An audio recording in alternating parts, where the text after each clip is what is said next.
Crack News reporter Grant Crowell here at Search Engine Strategies Chicago, and I'm here with Peter Lamotte, one of the expert panelists on the B2B video strategies. And it was really good hearing you. First of all, thanks for joining us here for our video roundtable. Thanks for having me. I am very interested to hear about your thoughts on YouTube as a primary type of video platform. Most people in the search space, when they hear things like video SEO and video marketing, they normally think YouTube, and sometimes that's all they do.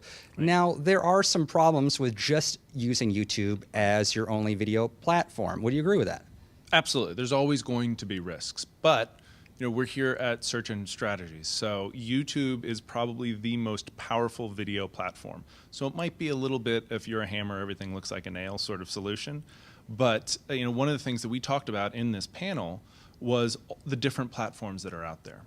Vimeo is one, there's one metacafe, there's really dozens of them, if not probably hundreds around the globe. But it's about the video more importantly than where you place it. It's about what you do with that video that's more important than where you place it. And it's about how your organization takes advantage of it in its marketing strategy, in its sales strategy, then much more important than does it live on YouTube. The fact of the matter is there are ways that you can get, for example, a YouTube account canceled. We've seen major organizations have that happen, especially in DC around political topics.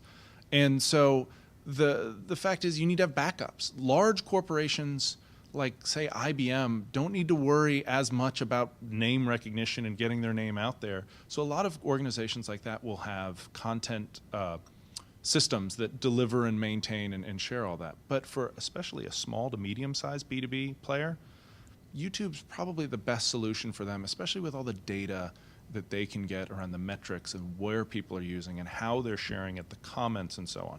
That's a good point. And you did bring up there are some low-level professional platforms like Vimeo Pro.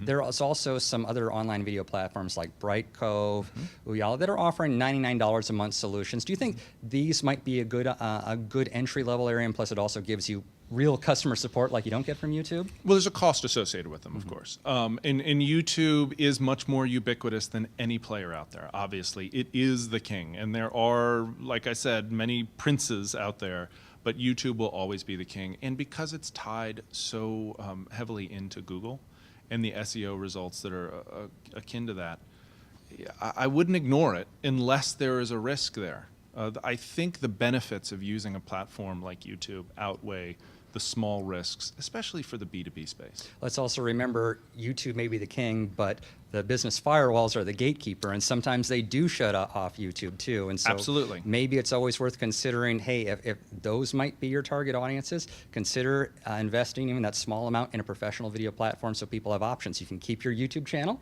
and you could have your own hosted video too. Hey, why not do both? Not a bad suggestion. Hey, Peter, I like it when you agree with me too, but I like hearing you talk about things I don't always especially know. Peter, thank you very much for joining us on the B2B video strategy session.